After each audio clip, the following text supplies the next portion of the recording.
Hello, I'm Pandora Sykes, and welcome back to Rivals, the official podcast. 5, 4, 3, 2.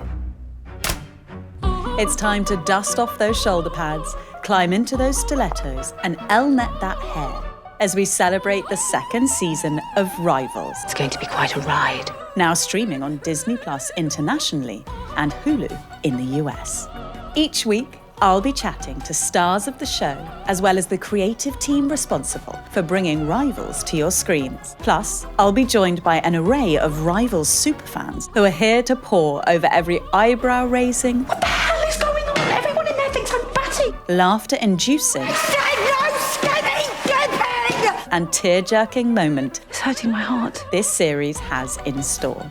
Please note, we will be discussing the first 3 episodes of the new season. let's rock and roll! So if you haven't watched it yet, get yourself caught up and come back here for a spoiler-filled deep dive. And please also note, this is an 18+ show. There may be explicit language and we will be discussing sensitive themes.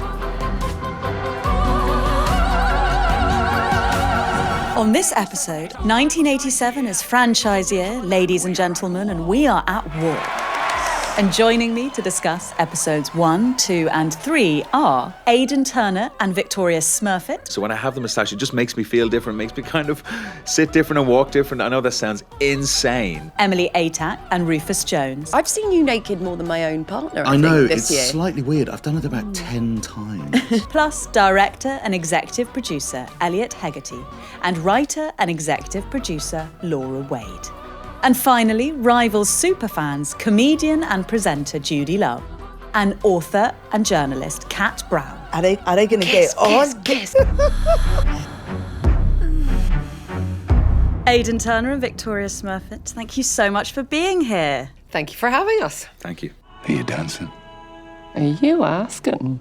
Before we get into the second series of this divine show, I'd love to get your reflections on the lady behind these incredible stories, Dame Jilly Cooper, who passed away last year. Aidan, can you remember what it was like to meet her for the first time? Every time has always been very memorable, but I do remember she was getting a tour. I think it was Dominic Treble-Collins was taking her around our trailer park, you know, base camp or whatever you want to call it, where all the trailers are and the actors hang out between takes and stuff like that. And I could see her, she hadn't seen me, and I was watching her observing, 20 of these trailers with everyone's character name on them. And I happened to walk by at a time when she said, who's bonking who then? Because she naturally couldn't work out how we weren't all having sex with each other. Given the proximity of all of these, beds and sofas next to each other in this, secluded trailer park, how would you not be doing that?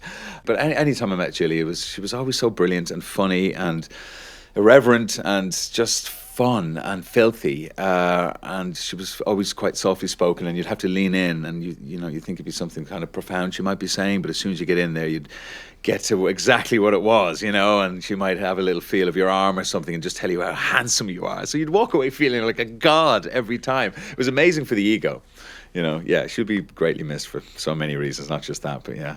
What about you, Victoria? I met her for the first time at the read-through. And the read-through that we had for Rivals 1 was so terrifying.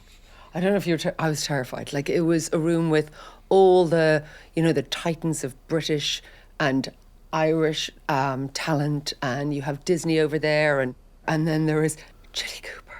And I'm like, who has been in my head, my world for decades. And it was so, so, so terrifying. And she came over to me and she just held my hand and she went, "My Maud, my precious, precious Maud." I remember just going, "I'm going to be okay." She was just so charming and hilarious. She was just champagne sunshine. Season 1 was a tremendous success. People absolutely loved it, and fans of the show have been patiently waiting for the return. What has it been like, Victoria, knowing the anticipation for a new season? Did you all come to it with a different energy to season 1? Turning back up on set, we've already set the world up and we have set the characters up. They're all in some level of carnage somehow. And so it was just joy to get back on set with everybody and play, because that's basically what we're doing, is we're dressed in the best costumes. We're given the best 80s hair and makeup, and we're said, go and play now. And you grew your tash back for Declan. That was not a prop, not a stunt tash. That was not a stunt tash, no.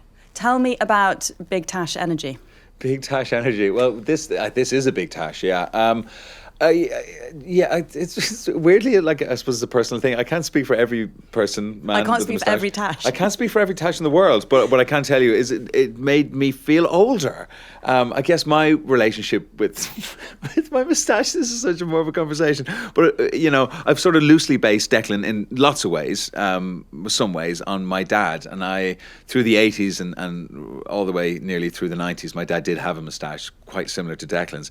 So I see my dad when I feel the tash on my face, and I feel more like him. So I feel like that grown up, that boy I was, quite literally, looking up to. I see that person. So when I have the moustache, it just makes me feel different, makes me kind of sit different and walk different. I know that sounds insane, but I am kind of aware it's on my face and I'm wearing it, and it just does something different. Kind of makes my mouth move differently. Makes the tone of my voice change because I'm just aware of how it looks and everything. And then when I take it off, I'm like, oh, who's that boy? Like me, you grew up devouring Dame Jilly Cooper's books. Yeah. I was 10 when I started reading her, which is perhaps a smidge too young. Can you remember your first impression? Oh yeah, well, I was probably 14, so I was very old. I just see my mum laughing her head off. And there was always this book with this shoe on it. I'm like, why is she reading? So I'd steal it. And of course, like every good, well-read Jilly Cooper novel, it floops open to certain pages. And I remember the first time going floop and reading the page going, oh, I'd be taking that, and ran off and took it, would sort of steal it from her when she wasn't reading it. And she'd give out yards like, who's taking my book? And I have to squirrel it back. And so it was my Bible as to what it was like being Irish living in England, and my first understanding of sexual shenanigans. And shenanigans there are. There are. I've read your audition involved a cold day in London and a trench coat. It did. So, well, that was, yeah. It was freezing. It was like deep December. It was Baltically cold. And I thought, yeah, but I got to go big or go home. So I arrived at the audition, probably blue, but it didn't matter, and a big duffel coat on. And then when I was called in, I took the duffel coat off, and underneath it I had another coat.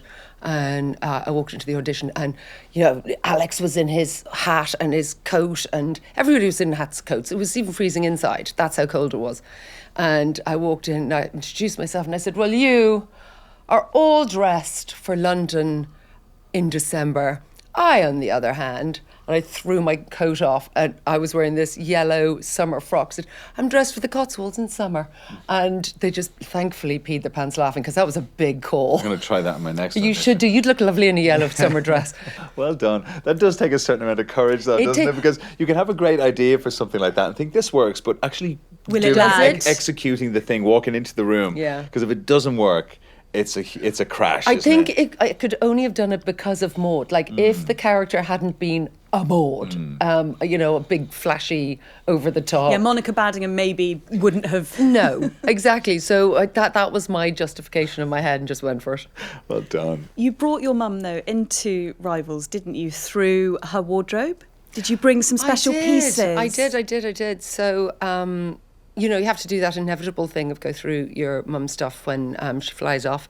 And then she had all this incredible stuff that she kept that was almost, it was too good to give away. And it was, it was all 80s gear, but proper, and 80s belts and handbags and hats. And I thought, and so I rang Ray, our magnificent costume designer, and said, I know this sounds weird, but do you want my dead mother's clothes? Because they're too good. Never knew that. Yeah. And so when I was clearing up her house, What did he say? No. He said, absolutely. And so I filled 2 gigantic suitcases full of old Max Mara and Chanel and all the things. Wow. And I took them on the train at Paddington and wheeled them down and brought them into work. And it was just such a beauty. I just love the idea. My mum would have been tickled pink at the idea of her clothes being on I don't know, whoever on. Did Maud ever have a piece? Or So wear a piece? one day, Ray said, he goes, I put some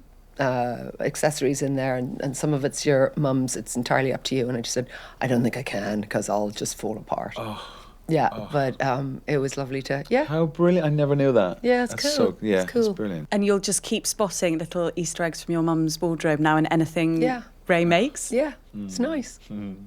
Declan and Maud's relationship is tested, well, I say multiple times this season, but I'd say just multiple times any season of any year in their marriage. Like when it's revealed that Declan has failed to see Maud's play. Why do you think Declan struggles to prioritise Maud in the way she wants? Because she always says that she only cheats on him because he's always cheated on her with his work. I think he sees himself as a good person, I think, and I think a good father and a good husband, I think, but he knows he's deeply flawed. I think like anything, like with a lot of men, I suppose, I don't know, maybe I could only speak for myself, but you And the Tash. and the Tash. I think he's got a big ego. You know, he would probably claim he doesn't, but he's the guy who wants to be in front of the camera too, and he's the guy who wants to deliver the facts and the information and change people's minds, and he wants to be the person in charge, I suppose, as well. So I think he finds it hard to delegate that power sometimes and to shine the light on somebody else. He's a workaholic and his work is very important to him, and I think sometimes takes charge and takes the lead even without him knowing sometimes, so to his fault. I think it's something he needs to be reminded of more so. They are the yin and the yang. Maud is as flamboyant as Declan is often taciturn. And what you have, of course, is this incredibly passionate marriage, which is filled with makeups and breakups. And what do you think makes their relationship so cinematic, Victoria? This sort of big love that, as a viewer, it's so compelling to watch. Ooh, I think the fact that they're at the core of themselves, they're really, really honest. Sometimes, having lived in both countries, I think sometimes sort of the English sensibility is to have the tabletop is nice and clean, and then you open up the drawers and it's full of and I think with Maud and Declan, all their is available for all to see. It's on the floor, it's on the walls, it's on every surface. Their bohemian kind of free spirit thing is there. So, and actually, Jury, in this season, where they go wrong is they start lying.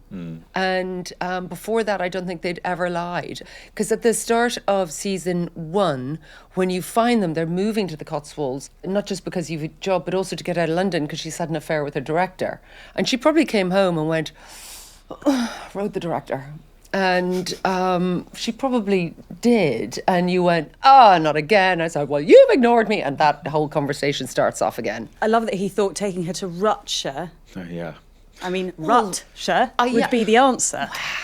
I mean, He missed a beat there, didn't he? he did. There wasn't a place called Rutshire. So what were you going to do?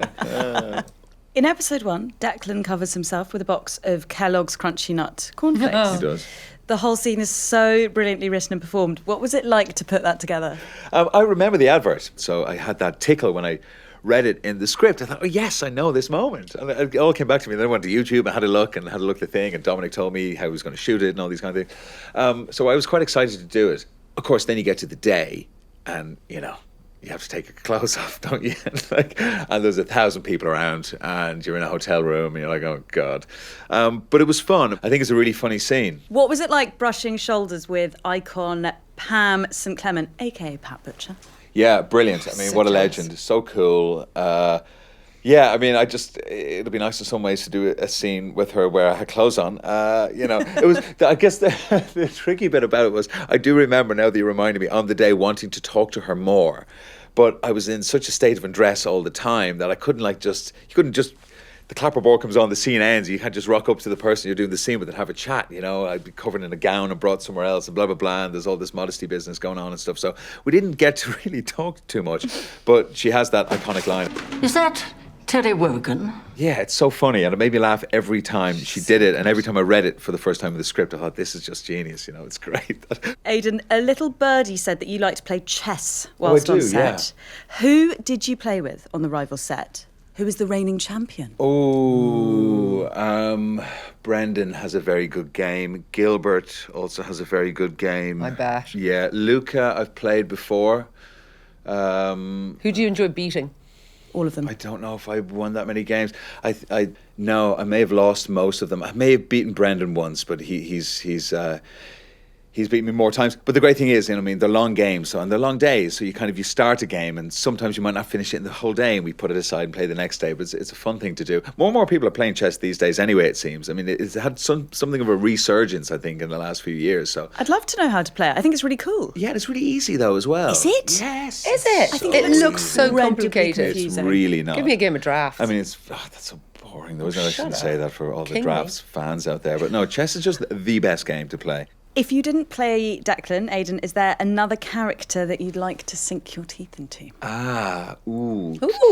It's a good question. I think, David plays Tony so well. I thought you'd say that. He's just so brilliant. I don't know where he gets it from, because he is, I think, the nicest, most talented, most generous person I've ever met. Like, he's so brilliant. He's such a pro and so giving. But when that clapperboard comes on and I see Tony, it's kind of wild to be in the room, when it happens. And he's, very unprecious about, the craft or whatever that is, or his method or whatever the thing is. It's not that. He's a brilliant, wonderful guy. But when I see Tony, I'm thinking, where does he go to there? What is that pool of evil that he can dive into so easily and reach for? And just purely for the challenge of it, I'd like to, you'd like to kind of have a go yourself, but I don't think I could ever match the depths or the heights that he goes to with Tony, because Tony's such a wonderful character. I think I'd like to give him a shot, but yeah, he does it so well. Maybe I wouldn't. Maybe I'd only screw it up. How about you? I would like a crack at I'll put you on the spot now. I didn't mean to do Monica. Play the opposite of Maud. So you could be still married. We as could Monica. still be married. Could still be married. There you go. Oh, look at that. We'll just Look how that's airlift worked out you for into itself. a new stately home. But nobody could. Claire, her Monica is just so spot on. But just the idea of playing something completely different. I think it's completely different. It's just is completely, the thing, isn't it? Yeah. It's just greedy actor mentality. There you go. We want to do it all. Yep. Aidan, Victoria, thank you so much for being here. It's been such a treat to have you. Thank you for having us. Thank you. I'm now joined by director and executive producer Elliot Hegarty and writer and executive producer Laura Wade. Elliot, Laura, welcome. Great to have you back on the podcast. Thank you very much. Yeah. Laura, we've been treated to 3 episodes right off the bat, but what can audiences expect from the rest of season 2? Can you give us any teasers? There's so much amazing stuff coming up. There is. We've thrown quite a few balls up in the air in the first 3 episodes. Tony goes on quite the journey over this series, and he is incredible to watch. We release all sorts of different deeper, darker sides to his character. Things like Sarah's baby is a ball that's gone up in the air. What's going to happen with Lizzie and Freddie, Rupert and Taggy. There's all of this stuff, and there's some amazing set pieces as well coming up. If you like the polo scene in episode 1, then episode 10 particularly, I think, is going to knock your socks off. Elliot, how has the fantastic response to season 1 influenced the writing, the directing, the production of season 2? Well, I think once you work out what seems to have worked, you can be sort of leaner and meaner. You can cut around the edges, cut out the things that didn't really work, and then lean into the characters and the visual flourishes and the type of music and the type of comedy and the type of drama that seem to have worked. So we kind of just have lent into that, and hopefully what we deliver is something that is even more of a kind of roller coaster ride. And Elliot, you allow for a lot of improv, don't you? To a certain extent, yeah. I think, I always say, look, I've been hired to deliver the script, so let's just do the script. Once we're happy with that, then we can have some fun with it. Were there any particular storylines and characters that you were really excited to return to? Well, Lizzie and Freddie, because we left them at such an amazing moment at the end of series 1, when they just had that beautiful encounter that we'd been waiting for the whole series. And then they had that lovely mossy glade, we called it, didn't we? Mossy glade. The mossy glade sex.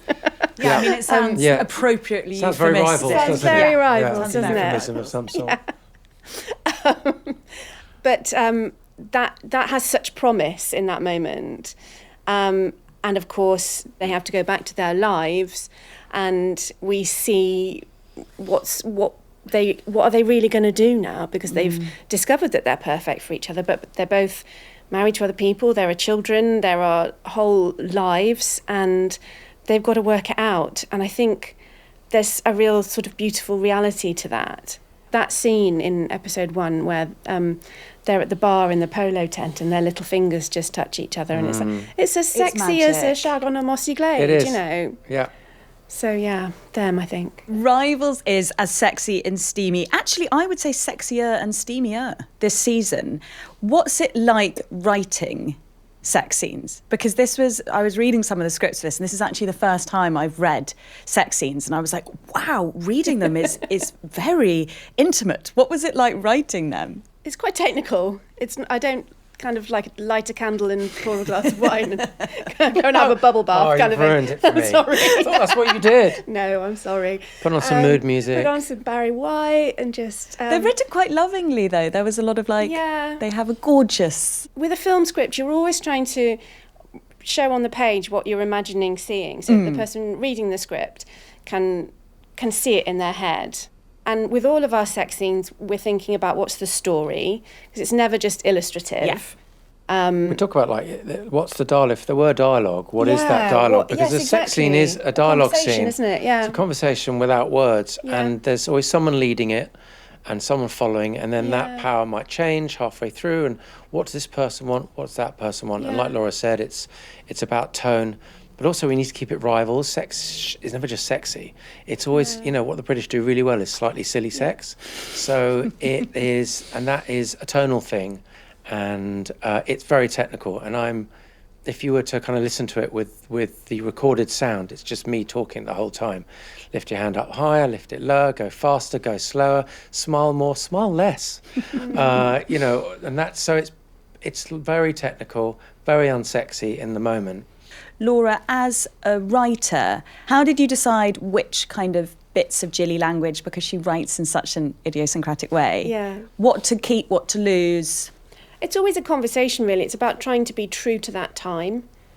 Obviously, there are red lines that you don't cross, and Jilly doesn't really cross, but, you have to balance a sensitivity to our sensibilities now, but also, as Elliot was saying, it feels really important to be truthful to that time and to depict it as a world that is very different to now in terms of the sexual politics, the way people would behave towards each other. Language is so evocative of people's attitudes as well, isn't it? So it's really important that we don't sanitise things.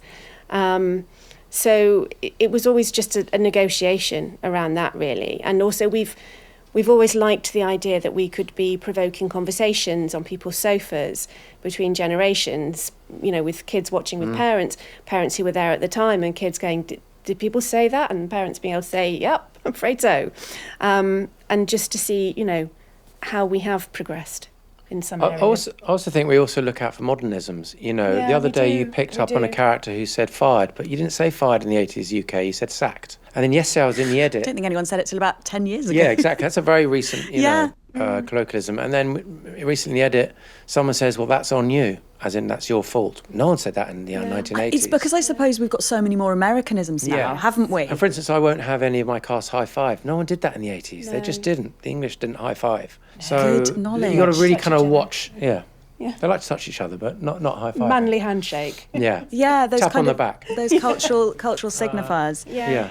Laura, you take Rutshire to the polls in episode 3. Yes. What did you really want to capture about a British general election? There's so much that's so British about a general election that is so and sort of silly. Yeah, quite camp. It was quite camp and quite parochial. Like the announcements, the election announcements on stage in the town hall or the school sports hall, or all over the country, all happening at once. And the guy in the silly sheep costume and all the different candidates, and the party afterwards with them all dancing to the Chicken song and being drunk and celebratory Tories. So it became just this amazing kind of cluster of viciousness and slightly camp, slightly silliness, but also hugely, hugely important. And like you were saying earlier, I think that's kind of where we're at our best, where we combine those things. Mm-hmm. During the uncensored expose in episode 3, there were a few Easter eggs, including the out-of-context photo of Rupert and Taggy campaigning for Ventura in season 1. Have there been any other Easter eggs in the series, Elliot, that you've particularly enjoyed that we should look out for? In the election party, the person who plays the announcer, who announces the votes, just before the Chicken song, is played by Kate Robbins, who's Emily Atack's mum. And Kate Robbins was the original singer on the Spitting Image Chicken song that they all then danced to afterwards, and she is in the crowd dancing to it and drunkenly lunging on Rupert Campbell Black. And they actually re-recorded the original singers of the Spitting Image Chicken song, which was a big, crazy, eccentric hit from the 80s. Laura, how about you? We have some really nice celebrity cameos coming up later in the series. Yeah. But also... characters from other parts of the Jilly-verse. Helen. So, Helen, who's coming from Riders, and Melise as well. Yeah. We go to Marcus Campbell Black's school later on, which is Fleetley School, which starts to appear in The Man Who Made Husbands Jealous. Bits and bobs coming in from the rest of the universe for people to look out for. So much fun. Here's to a bigger, better, hornier season 2. Yeah. Elliot, Laura, thank you so much. Thank you. Thank you, Pandora, thank you. Now joining me are Emily Atack and Rufus Jones. Hello. Welcome Oh, to the that's good. podcast. I've made some calls, and we're going to have a dinner party on Tuesday. See if we can't turn some local goodwill into actual television coverage. Show Tony Badingham we mean business.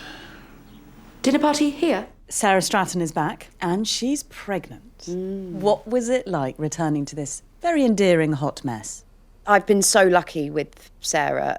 I was lucky in season 1. I'm even luckier in season 2. I've been given so many beautiful things to do. I get to do some lovely stuff with this man, and yeah, we've had so much fun, haven't we? Exploring that relationship. And season 2 really is generous to Paul and Sarah with their story, and I'm really looking forward to people maybe being quite surprised by it. Yeah. Yeah. We sort of go sort of behind the net curtains of the Stratton house a bit more than we did, and just see their terrible life. Yeah, and it's interesting because a relationship like that, I think in series 1, people would question, well, what's she doing with him then if she's so repulsed by him? Yeah.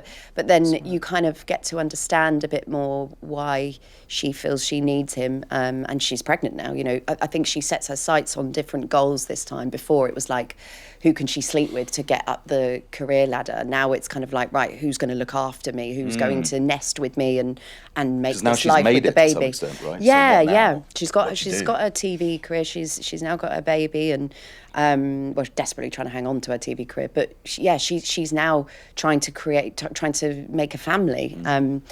But yeah, it's obviously not going to go very well or easy. Rufus, gear change. That naked dance is quite something. Thanks, babe. Was it choreographed or was it improvised by yours truly? You know what that was my first day of filming. Oh, they threw you in at the deep end. And it was like I had never left. It was just kind of, morning everyone. All right, same again. And it's very funny. I've done quite a lot of nudity in my career. I've seen you naked more than my own partner. I know, this it's year. slightly weird. I've done it about 10 times. Have you done nude dancing before? I've done nude everything, mate. I've done, yes. But it's, it was first day. There are little things like you turn up and you go, the shower's going to be big, right? Because, they're going to have to get a camera in there and it's going to be one of those. And of course, we get in and it's one of those bathtub showers. So there's nowhere to dance. Of course, because it was the 80s. I don't feel like separate showers was the thing. Yeah. So weirdly, you kind of go, oh, right, all I can do is that. No room to bend over. You can't, no room to bend over. Do you remember Hugh Grant in Love Actually does his dance? Yes. And it's a very good dance of a man who can't dance. Yes. And so we sort of looked at that, but just put loads of soap suds in it as well. Yeah. And then, you're kind of spat out the other end 4 hours later going, did we just do that? It must have been like a prune by the end. Yeah. I mean, your fingers. No, prune to begin with. But it was... Yeah, it's weird. You go into a sort of coma of denial. And then you do it. So you disassociated. You total disassociation. But and no then one you, else can. Then you go and see your therapist. But, yeah, exactly. We were all scarred by this. That's what I do love about Judi Cooper. Nudity almost is banal. Yeah. Yeah. You know, almost sex. It's not banal, but it's almost like, well, everyone's doing it all the time. Yeah. Well, some of it's sexy. Some of the sex is sexy. But I think particularly with someone like Paul, I represent the banality of nudity, I like to think. There's some comedy. There is some comedy. Yeah. But not everyone is...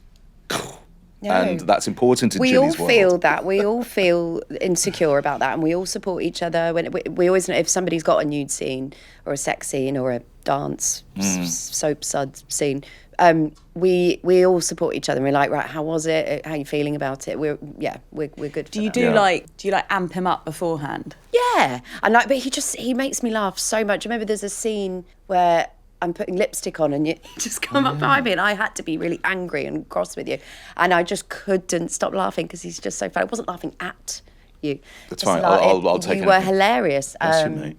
But yeah, we support each other because it is hard. Rufus, onto another caper, a very small space. What was it like being locked in a pantry with David Tennant? Because it's a position a lot of people would like to be in. Yeah. I loved it. That's so great in the trailer. Working with David is a special pleasure because the man's a machine. And he's such a generous guy. Yeah. And he's a giggler. And then when action is called, you lock in. And there's no giggling with Tony. Yeah, the thing about Tony, he's kind of like a great white shark. He just stares with those big Tennant eyes. Unblinking, sort of Nietzschean void. And it's quite scary. Yeah. And then being like that with David is nose to nose is kind of great because I'm playing very low status anyway, which is frankly how you feel. When you're nose to nose in all the tinned goods, what's the prep like for that? Is it a smint situation? Oh, good question. Yes, probably. Yeah. A private smint. You're not having like a tuna sandwich beforehand? Well, no. Is that etiquette? Certainly not Ollie sexy. Chris will deliberately have 2 boiled eggs. Yeah, he'll burp in your face. Yeah. That's ghastly. That's all right. Remember that before one of our sex scenes? He deliberately ate 2 boiled eggs. Just popping them in Cheers. very ostentatiously. During. Yeah. Your director, Elliot, likes to give you guys the freedom to improvise, particularly during comedic scenes. Rufus, what is that like as an actor? He is amazing. Do you thrive? Oh, I like it. I it's sort of what I do to an extent. It's my added value. And I enjoy I'm quite naughty. But I think a good show can take that. And I think sometimes loosening the screws on a brilliant script written by Dom and Laura and the team, you just find little moments which find their way in and just bring a bit of colour. I really like all of this, by the way. Sorry.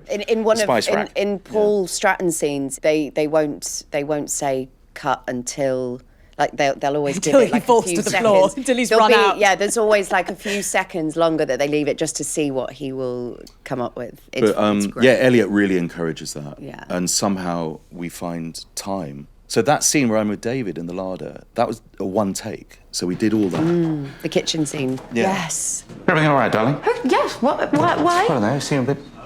Well, so do you.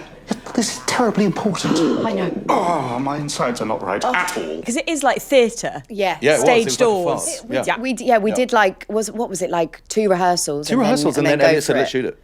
Yeah, and we did it in a day. Did it in a day.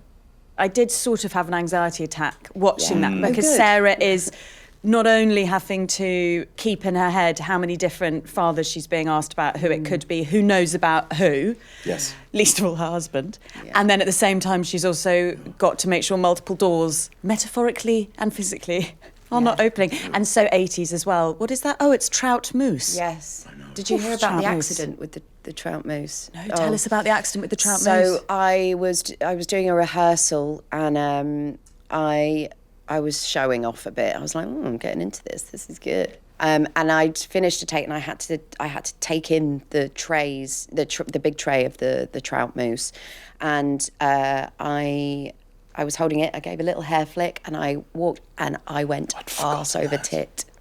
arse over Into tit, the trout covered mousse. in trout mousse. Imagine trout mousse in Sarah Stratton hair. It was mental. Just getting Elmex. nicely warm under the lights. as Yeah, well. yeah, it was horrific. It was the most. How long did you embarrassing, smell of awful trout thing. mousse for? Days. That was a good scene for improv, actually. Yes. I think because it was a one take. Yeah. People would come out with every intention of saying the line, and something else would come out instead. Like I opened a bottle of wine. I was about to open a bottle of wine and said to David, Shall we rip the knickers off? Oh, God, absolutely. Excuse me, I mustn't leave Monica. Was that not in the script? No. Was that improv? It just That came is- out. I loved that. What do you say, Tony? Do we rip the knickers off? I'd like to think that was intentional. But in a single take, like, that's it now. That's kind of... Is it even an all the whip. expression about wine or? No.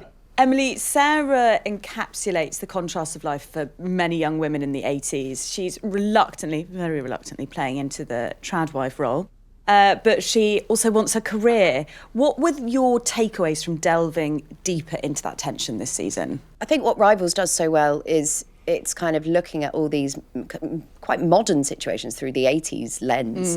And there's a scene, that one of my favourite scenes, where you've just outed the pregnancy on live television. Then I come to you in the dressing room and I say, how could you do that to me on live telly? And then I say about you trapping me.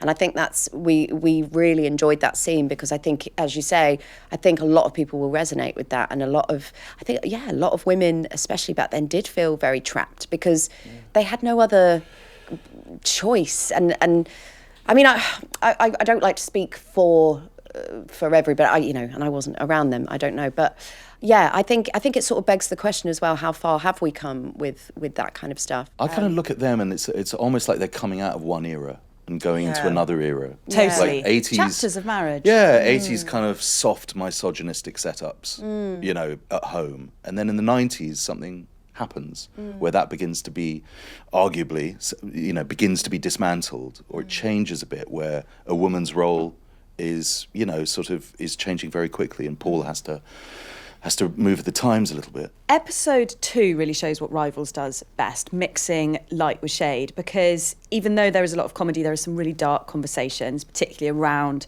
Sarah's pregnancy and how Tony tells her to deal with her situation. How, as an actor, do you prepare to film sensitive content?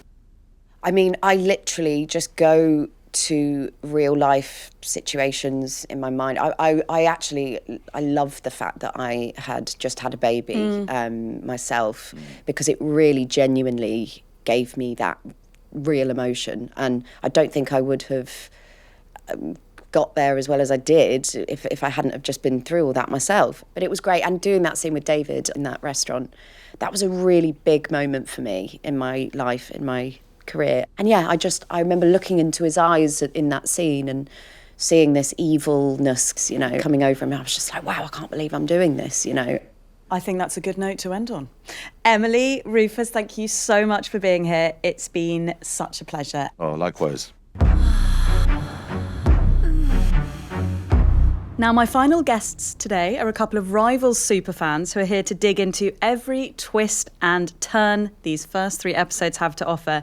Judi Love and Kat Brown. Hi. When you saw Tony open his eyes and gasp for air in episode 1, Kat, how did you feel?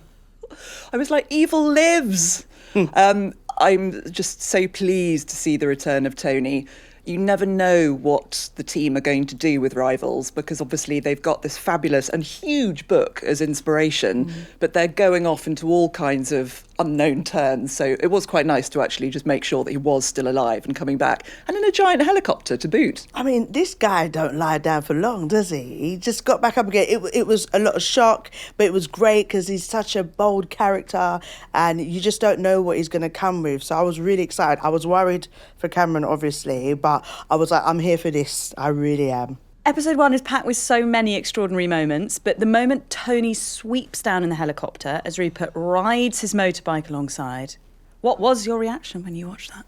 It's like being in an Old Spice advert. Oh my gosh, it really was, wasn't it? Good. I was just waiting for it to just appear. This tidal wave of machismo. Yeah. It was brilliant, though. You're so right. That is such a great way to describe it. I was thinking, like, no, this is a bit dramatic. And then I was like, this is exactly where I want to be. It was great. I was definitely obviously shocked about Cameron just winningly giving herself away. It was like a horror movie. You know, usually for me when I watch a horror movie, I see the white person going outside and we're like, don't go outside. But Cameron at that moment went outside and just went into the helicopter just free willy-nilly. I was a bit shocked. She was right by a cliff as well. There was no guarantee they weren't just going to push her out the door. Yeah, you're right. Yeah. It's not just a little dramatic, it's Rivals dramatic. Yeah. And then Rupert following along on that motorcycle, it's just like, my God. Yeah. There was a little moment of like, okay, Rupert. Then I had to just pull myself back. I didn't. We also go off to the polo. Kat, can you sum up what polo means to the Cooperverse? Polo is a total nightmare. I'm a journalist who can ride, and so I've been made to go and have a couple of polo lessons.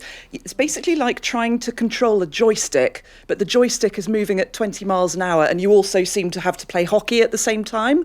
But in the Cooperverse, it's like a giant picnic where everybody is wearing huge hats, and then also occasionally watching sport, except the sport is done on mad horses by hot men. We get to see Bella Vista. We called it Bella Vista because it means nice view. Seeing them going up that incredible drive and then that swimming pool as well, complete with like hot polo players bombing into it. I was like, take me there immediately. That was a great bit, isn't it? That was, rewind. Pause. We've got to talk about Maud and Declan.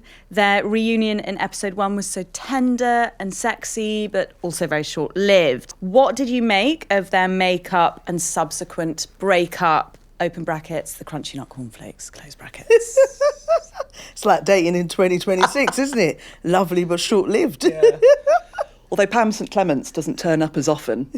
Wish she had. Seeing Pat Butcher from EastEnders, an icon of all icons, Total just casually thrown into episode 1. For a moment, I was like, am I okay? I was like, is that? And I was like, no, it really is. The earrings match, but the voice is very refined. Yeah. That definitely was a moment where I had to sit up because I was like, this is crazy. But it was exactly what you said. It was beautiful. It was fantastic. I've definitely had stress dreams where I've been naked in a corridor.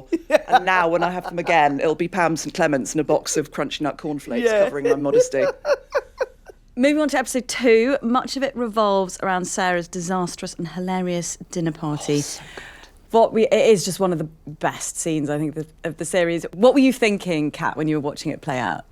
I just love that they came in with that confidence. They were like, right, season 1 set everything up, and now we're just going to take these characters, we're going to do amazing things with them. Pure farce, really, isn't it? Yeah. Somebody's in a pantry, somebody's in another pantry, somebody's in a third secret pantry / loo. I want to see that kitchen. That has more rooms than I have in my house. That made me question my life. I said, I need a house with some pantries. Exactly. Do you know what I mean? I want a cupboard of all this beautiful food. There was a moment, though, when Rupert and Tag was in the pantry. I was like, are they going to get it on? Guess. My mind went, but it never happened. What did you think when Paul announced Sarah's pregnancy live on television? Do you think he was attempting to help her, or was it purely for his political career, or a bit of both? That was one really uncomfortable moment where I didn't feel like I was watching Rivals giving us a hint of the 80s. I felt like we were back in the 80s. Yeah. That, I mean, now we might call it reproductive coercion, something else, but he basically just, as opposed to just Paul being an asshat on TV, but, you know, he took that choice away from her. Yeah. There's nothing she can do, and you could just see her options just shrinking down. Can you do that again? Was that disgusting? Is that like when people say so moist? satisfying. No, it's so great. It's just so sad. Like, she's got this amazing career and everything else, and he was just like, nope, right, you're going to be mum to my kids. Completely saturated it, and she already has her insecurities already about his ex-wife and how she is with the children and stuff. It was a really hard watch, but I was thinking, like, Paul, calculate. Like, when was the last time you even slept with Sarah for this to even be your child? Do you want an MP that can't count? I'm telling you, I was just thinking, oh, Paul, no, boo-boo. In episode 3, we learn a lot about Rupert's past, his affairs, sex parties. Where do you stand so far on Rupert this season? Is he changing? Can a leopard change its spots? Rupert's great as long as you're not sleeping with him. Yes. The problem is, almost everyone is. This is so true. Babes, everyone is sleeping with everybody. welcome to Rutshire. The scene where Lizzie and James sleep together is deeply uncomfortable. How did you feel watching it? I wanted to kick down the door. I wanted to write myself into the show. That's what I wanted to do. I was, there was a moment of me of like, oh my gosh, like all jokes aside, I wonder how many women are going through this. It was just, it was awful, and she's so sweet, and it's just like you got to see a little bit more of what she has to deal with and how she mutes herself to just get by. Like, They don't even sleep together. He uses her. He uses her. And I think what they do with James is so interesting, like genuinely, because actually he could just be, the egotistical, sort of empty-headed presenter who just sleeps with everybody who thinks he's great. But there is something really icy, really cold about him. And the fact that he comes back from that awful swingometer evening on the election and is just like, I want to celebrate, I just want to have sex with you. And then leaving Lizzie, and oh my goodness, Catherine Parkinson does some amazing eye work in this season. Good Lord, she's incredible, isn't she? Yeah. Did it make you root more for Lizzie and Freddie? I mean, they are, obviously this is a series stuffed with special relationships, but they have always been one of my absolute favourites. I know, I've got to say it as well. Me as well. Honest, I just, at that moment when he was in the kitchen and she came in, they didn't say much, but they said a lot. It's like being a teenager, isn't it? It's like every look, every aching. You could feel, I had the butterflies with me, but it's when she said, why did you marry your wife? And he went, because I loved her. I was like, oh man. No. This is what you get when you cast like comic actors in a drama. You get so many more dimensions. Like Danny Dyer is amazing. That's such a Catherine good Parkinson, observation. Oliver Chris as well. It's like you can't see the dark and the shadow unless you can see the light, and they're just incredible at doing that. I am a comedian as well, just to say in case. Casting crew is available watching. for season 3. For season 3. Judi and Kat, thank you so much for joining me. And thank you to everyone for listening to and watching Rivals, the official podcast. I'll be back next time with Alex Hassel. I was reading it just going, what are you doing? Nafisa Williams. I remember reading that in the script, and I was just like, wait, what am I reading right now? As well as Catherine Parkinson and Lisa McGrillis. Whenever anything rude happened, everyone started chanting Rivals. Rivals, Rivals. And Rivals superfans Dominic Lawrence and Kat Brown. Her nickname being Muffy is the least unfortunate thing to happen to her this season. Wow, you're spitting bars. I'm loving this. Can you just talk for hours, please? And remember, you can catch up on all things Rivals on Disney+ internationally and Hulu in the US. Until then, goodbye.